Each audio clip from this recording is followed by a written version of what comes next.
दोस्तों आज के वीडियो में हम आपको ये नहीं बताएंगे कि इतना पैसा लगाइए और इतना पैसा कमाइए, इतना इस फंड में आप इतना पैसा लगाइए और आपको इतने सालों बाद इतना पैसा मिलेगा। ये सब कुछ नहीं बताने वाले। आज हम आपको एक ऐसा बीमारी के बारे में बात करने वाले हैं जो साला हर मिडिल क्लास इंसान के पास होता है और उनको पता नहीं होता। उनको पता तब चलता है जब उनका 80% ज़िंदगी ख़त्म हो चुका होता है। बीमारी का नाम बताने से पहले एक शॉर्ट स्टोरी आप लोगों को बताएंगे। इस शॉर्ट स्टोरी में आप अपने आप को खुद फील कर पाएंगे। बिकॉज मैं खुद आपका विवेक शर्मा 3 साल तक इस बीमारी से ग्रसित रहा हूँ। बहुत इंपॉर्टेंट स्टोरी है, लाइफ चेंजिंग स्टोरी है। पैसा का जो झंझट है ना, ये एकदम ख़त्म हो जाएगा। एक बार ये वीडियो आप पूरा देख लीजिए, उसके बाद हम बात करते हैं। कहानी का नाम जो है, कहानी का नाम घूमता है एक शख्स के नाम से, जिसका नाम है विशाल। विशाल नाम का एक लड़का रहता है, नया नया उसका जॉब लगता है। 20,000 उसकी सैलरी होती है, प्राइवेट जॉब लगता है 20,000 की। शुरू में बहुत खुश होता है वो, क्योंकि नया नया जॉब लगा है। ऑफिस जाता है तो प्राइवेट जॉब है तो हाई फाई लोगों के साथ उठता बैठता है। वहाँ पे जो उसके कॉलीग्स होते हैं अच्छे अच्छे कपड़े पहनते हैं, ब्रांडेड कपड़े पहनते हैं। उन सबके हाथ में एक एक आईफोन है, उनके पास KTM बाइक है। तो उनका देखा देखी बाबू साहब को भी जोश लगता है कि हम भी हाई फाई ज़िंदगी जिएंगे। वो भी हाई फाई ज़िंदगी जीने की कोशिश करता है, उनके साथ मैचिंग करने की कोशिश करता है। क्योंकि आदमी जिस लोगों के साथ रहता है उनके साथ मैचिंग करने की कोशिश करता है, अपनी ज़िंदगी को दिखाने की कोशिश करता है कि हाँ हम भी VIP हैं। तो क्या करता है, वो भी EMI पे क्या करता है, आईफोन ले लेता है, एक KTM बाइक EMI पे ले लेता है, EMI पे चालू कर देता है। ठीक है, और घर में आता है, दिन में जॉब करता है, घर में आता है तो मस्त बैठ के वेब सीरीज़ देखता है, रात को सो जाता है। यही उसका डेली का रूटीन चलता है। साथ में शाम को हर वीकेंड पर अपने दोस्तों के साथ पार्टी करता है। तो इन सब चीज़ों में वो दिन का 500 रुपये खर्च कर देता है। रोज़ दिन के 500 रुपये वो खर्च कर देता है। रोज़ दिन के 500 रुपये का मतलब है महीने के 15,000 रुपये। महीने का 15,000 रुपये, साल का 1,80,000 रुपये। और ऐसे करते करते 5 सालों में वो तकरीबन 9 लाख रुपए खर्च कर देता है। ठीक है, अब 5 साल के बाद क्या होता है, 5 साल के बाद उसकी सैलरी बढ़ जाती है। 20,000 से उसकी सैलरी 50,000 हो जाती है। लेकिन उसके खर्चे भी बढ़ जाते हैं, क्योंकि बाबू साहब को शौक होता है ना लोगों के सामने दिखाने का, शो ऑफ करने का। एक आईफोन का EMI ख़त्म होता है तो आईफोन कंपनी दूसरा आईफोन लॉन्च कर देती है। वो बाबू साहब वो EMI, उसका नया EMI चालू कर देते हैं, नया आईफोन ले लेते हैं, बाइक नई लेते हैं, तो अपने ऊपर खर्च करते हैं। ठीक है, अब 5 साल हो जाता है। प्रॉब्लम यहाँ तक सब कुछ ठीक है, सब कुछ ठीक चल रहा होता है। प्रॉब्लम शुरू होती है जब उनका 5 साल बाद शादी होता है। सैलरी उनकी बड़ी बढ़ गई है, 50,000 रुपये हो गई। जब उनकी शादी होती है, शादी होने के बाद उनकी लाइफ में टेंशन शुरू होता है। कैसे, अब शादी हो जाता है तो उसके बाद ऑलरेडी उनके पास EMI चल ही रहा है, उनके पास उनका बाइक का EMI चल ही रहा है, और ये क्रेडिट कार्ड उन्होंने लेके ही रखा है, उसका भी चल ही रहा है। सैलरी भले उनके 50,000 हो गई है, लेकिन अब 1 साल के बाद उनका एक बच्चा भी हो जाता है। बच्चा हो जाने के बाद प्रॉब्लम और ज़्यादा शुरू हो जाता है। बच्चा हो जाने के बाद बच्चों की फीस लगती है। अब वहीं पर उसके जो फ्रेंड सर्कल जो होते हैं, जो कॉलीग्स होते हैं, वो लोग क्या कहते हैं कि भाई अब तो तू शादी कर लिया, अब तो तेरे पास गाड़ी होना चाहिए, कार होना चाहिए, तेरे पास एक फ्लैट होना चाहिए। लोगों की बात में आके वो क्या करता है, एक फ्लैट भी ले लेता है EMI पर, EMI दे रहा है उसका भी, कार भी ले लेता है EMI पर, उसका भी EMI दे रहा है। उसके दोस्त रिश्तेदार क्या कहते हैं, अरे भाई 50,000 का सैलरी तुम कमाता है, तुम्हारा शादी हो गया है, तुम्हारे घर में एगो कार होना चाहिए, एगो फ्लैट होना चाहिए। तो वो देखा देखी दिखावे के चक्कर में, लोगों के कहने पर, 50,000 की जॉब है इसके चक्कर में वो क्या करता है, एक कार ले लेता है EMI पे, फ्लैट ले लेता है, उसका भी EMI भर रहा होता है, आईफोन का चल ही रहा है, आपका बाकी चल ही रहा है। तो खर्च उसका 3 गुना हो गया और स्ट्रेस भी बढ़ गया। नाउ स्ट्रेस उसका स्टार्ट हो गया है। बच्चा भी बड़ा हो गया है, स्कूल फीस भी जा रहा है उसी पैसा में से। तो खर्चों का जो स्पीड है वो बढ़ते जा रहा है और इनकम नहीं बढ़ पा रहा है उसी स्पीड से। तो इस कारण से क्या हो रहा है, उसको टेंशन स्टार्ट होना शुरू हो जा रहा है। अब पैसा हाथ में नहीं रह रहा है, जो भी पैसा आ रहा है, जो भी सैलरी आ रहा है, वो सब EMI में चला जा रहा है। छोटे छोटे बातों पर अब उसको गुस्सा आ रहा है, फ्रस्ट्रेट हो जा रहा है। छोटी छोटी बातों पर अपनी वाइफ से लड़ता है, कितने बार तो गुस्से में अपने बच्चे पे हाथ उठा देता है। और ऑफिस में भी चिड़चिड़ापन उसके अंदर रह रहता है, क्योंकि पैसा जब आदमी के हाथ में नहीं रहता ना, तो उसके अंदर ऑटोमेटिक चिड़चिड़ापन आ जाता है, गुस्सा आ जाता है, स्ट्रेस्ड वाली ज़िंदगी वो जीने लगता है। अब कहानी को यहीं पॉज करते हैं, ठीक है। अब ये विशाल जो था वो इस टाइप से करता है। एक और विशाल का एग्जाम्पल लेते हैं हम, ये भी वही रहता है, बस इसके अंदर थोड़ा सा चेंजेस है। इसकी भी नई नई जॉब लगती है, 20,000 सैलरी लगती है, ठीक है। अब इसमें अंतर क्या होता है कि इसने फाइनेंस नॉलेज ली रहती है, फाइनेंशियल नॉलेज ली रहती है, हमारे जैसे किसी के वीडियोस देखी रहती है और उसे फाइनेंशियल नॉलेज रहती है। तो वो क्या करता है, उसकी भी जॉब लगती है नई नई, ठीक है। तो वो जानता है कि वेल्थ क्रिएट कैसे करना है। जब आपकी सैलरी लगती है तो आपको खर्च कितना करना है और पैसा बचाना कितना है, खर्च कितना करना है, इन्वेस्ट कितना करना है।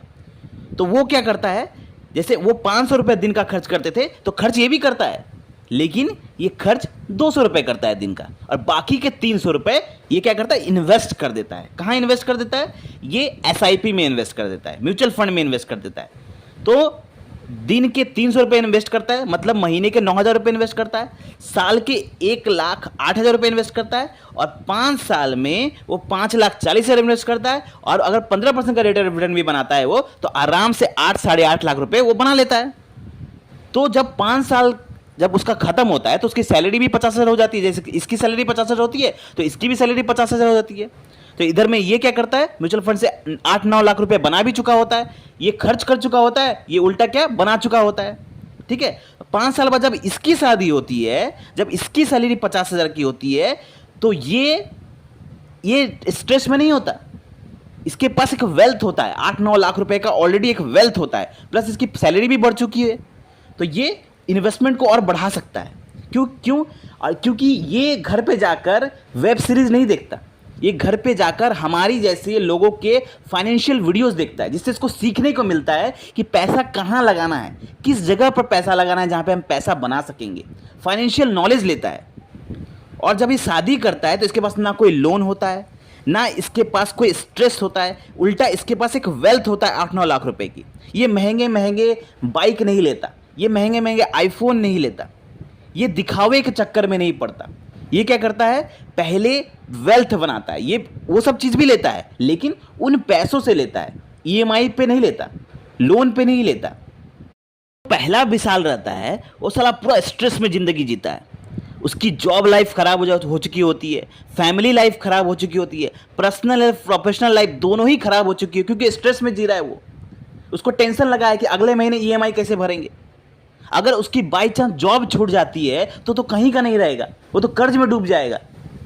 अगर किसी कारण से उसकी जॉब छूट जाएगी, इतना EMI उसके माथा पे पड़ चुका है कि अगर जॉब छूट जाएगी तो कहीं का नहीं रहेगा। वहीं पे जो दूसरा विशाल है, उसको पैसों की कोई तंगी नहीं है, क्योंकि उसने पहले से ही पैसा इन्वेस्ट करके रखा है। उसके पास ऑलरेडी एक वेल्थ है, मेंटल पीस है, घर में भी शांति है, प्रोफेशनल लाइफ में भी शांति है, वहाँ पे भी अच्छे ढंग से काम कर पा रहा है, कोई चिड़चिड़ापन नहीं है, मेंटल पीस है, घर में शांति है, आराम से फैमिली के साथ रह रहा है। उल्टा एक वेल्थ क्रिएट हो रहा है उसका। जैसे जैसे उसकी सैलरी बढ़ रही है वैसे वैसे वो अपने इन्वेस्टमेंट को भी बढ़ा रहा है धीरे धीरे करके। तो इस स्टोरी से क्या सीखने को मिलता है आपको, ठीक है। इस स्टोरी से सीखने को मिलता है कि बचपन से ना मिडिल क्लास वालों की प्रॉब्लम क्या है। देखिए, मिडिल क्लास वालों की सबसे बड़ी प्रॉब्लम है कि बचपन से इन्हें पैसों के बारे में सिखाया नहीं जाता।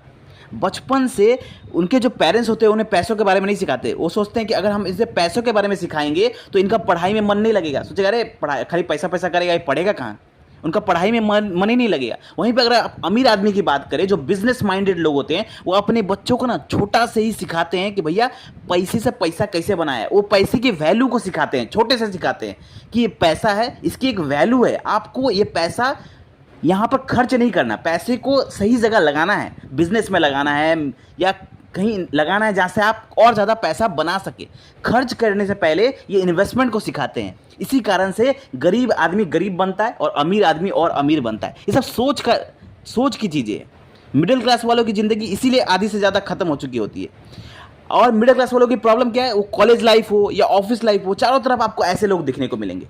आपको आपके चारों तरफ ऐसे लोग देखने को मिलेंगे जो दिखावे की ज़िंदगी जी रहे हैं, 40-50 हज़ार कमा रहे हैं, लेकिन वो दिखा रहे हैं कि मैं कितना ज़्यादा मैं कमा रहा हूँ। और वो आपको दिखाएंगे, सोशल मीडिया पे दिखाएंगे, उनके पास कार है, उनके पास आईफोन है, उनके पास महंगे महंगे कपड़े वो पहन के वैकेशन पे जा रहे हैं, लेकिन भीतर से वो बहुत ही ज़्यादा EMI वाली ज़िंदगी पे जी रहे हैं, टेंशन वाली ज़िंदगी पे जी रहे हैं, कर्ज की ज़िंदगी पे जी रहे हैं।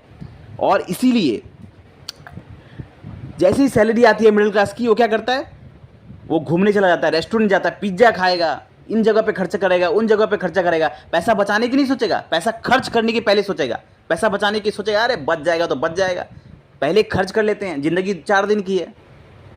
मैं आपको बताया था ना कि कहानी शुरू होने से पहले बीमारी का नाम बताएंगे। अब देखिए बीमारी का नाम क्या है। इस बीमारी का नाम है अमीर दिखना, अमीर बनना नहीं। उन लोगों को अमीर दिखने में ज़्यादा इंटरेस्ट है, अमीर बनने में नहीं। वो दिखना चाहते हैं सोसाइटी में कि देखिए हम अमीर हैं, हमारे पास गाड़ी है, हमारे पास फ्लैट है, हमारे पास ये महंगे आईफोन है। वो दिखना चाहते हैं, सोशल मीडिया पे दिखना चाहते हैं कि हम अमीर हैं, लेकिन अंदर से वो कर्ज की ज़िंदगी पे जी रहे हैं, ईएमआई की ज़िंदगी पे जी रहे हैं। अगर आप जो मिडिल क्लास का आदमी है वो क्या करेगा, 9 लाख की गाड़ी ले लेगा, 10,000 की ईएमआई भरते रहेगा, उस पर हर महीना ईएमआई भरते रहेगा, और सोसाइटी में दिखेगा, देखिए मेरे पास गाड़ी है, हम अमीर हैं। वो दिखने की कोशिश करेगा कि हम अमीर हैं, लेकिन अंदर से वो कर्ज की ज़िंदगी भी जी रहा है। वहीं अगर सही माइंड का आदमी होगा, जिसकी फाइनेंशियल नॉलेज हो जिसके पास, वो क्या करेगा, वो 10,000 की ईएमआई देने के बजाय वो क्या करेगा, 10,000 की एसआईपी करेगा, वहाँ से वेल्थ क्रिएट करेगा। 5 साल में वो आराम से 8-9 लाख रुपए बनाएगा। उस पैसों से वो क्या करेगा, उस पैसों से भले वो कार लेगा। तो उससे होगा क्या, वो कर्ज के झंझट में नहीं पड़ेगा, उसके पास एक वेल्थ क्रिएट होगा, और वो अपने वेल्थ से पैसा भरेगा, ना कि ईएमआई और कर्ज लेके भरेगा। टेंशन में नहीं रहेगा, वो मेंटल पीस में रहेगा। इसलिए लोग कहते हैं ना, बहुत सारे लोग ऐसे होते हैं। पहले मैं भी ये कहता था, मैंने भी 2-3 साल ऐसे ज़िंदगी जी है। मैं भी पहले ये कहता था, अरे कल जो होगा देखा जाएगा, अभी जो है वो खर्च करो ना। तो जो लोग ऐसा बोलते हैं ना, वो लोग आपको अक्सर कर्ज में डूबे हुए नजर आएंगे, टेंशन में नजर आएंगे। ऐसे लोगों से आपको बिल्कुल दूर रहना है, ऐसे लोगों से बिल्कुल दूर रहना है। जो कहते हैं ना कि पैसा हाथ का मैल है, पैसा भैया हाथ का मैल नहीं है, पैसा दिमाग का सुकून होता है। जिसके पास पैसा नहीं होता उसे कितनी टेंशन होती है, वो दिखाएगा नहीं, वो ब्रांडेड कपड़े पहनेगा, लेकिन अंदर से वो कितना डरा हुआ होता है, क्योंकि उसे पता है अगले महीने मुझे फिर ईएमआई भरना है, कहाँ से भरूंगा। 99% मिडिल क्लास लोग इस ट्रैप में फंसे हुए हैं। अमीर दिखना, अमीर बनना नहीं, इस ट्रैप में फंसे हुए हैं, अमीर दिखने के ट्रैप में फंसे हुए हैं। सोसाइटी में, यहाँ पर आप कह सकते हैं कि सोशल साइट पे, वो फेसबुक पे दिखाना चाहते हैं, इंस्टाग्राम पे दिखाना चाहते हैं कि हम अमीर हैं, हमारे पास ये है। तो इस ट्रैप में फंसे हुए हैं लोग। अगर इस वीडियो से आपकी अगर आंखें खुली है, दिमाग की बत्ती जली है, तो दूसरों को ये वीडियो जरूर शेयर करें, उनको हेल्प करें, क्योंकि बहुत ही गंभीर समस्या है। बहुत सारे लोग इस ट्रैप में फंसे हैं। इस गंभीर समस्या को दूर करने के लिए इस वीडियो को जरूर शेयर करें, ताकि वो ईएमआई के चक्कर में बर्बाद ना हो। गरीब और गरीब इसी कारण से हो रहा है, और अमीर इसी कारण से हो रहा है, बस सोच की अंतर है। तो मेरी बात अगर आपको अच्छी लगी हो तो लाइक करें, कमेंट करें, हमें फीडबैक दें। हमें मिलते हैं कल एक और वीडियो के साथ। Thank you.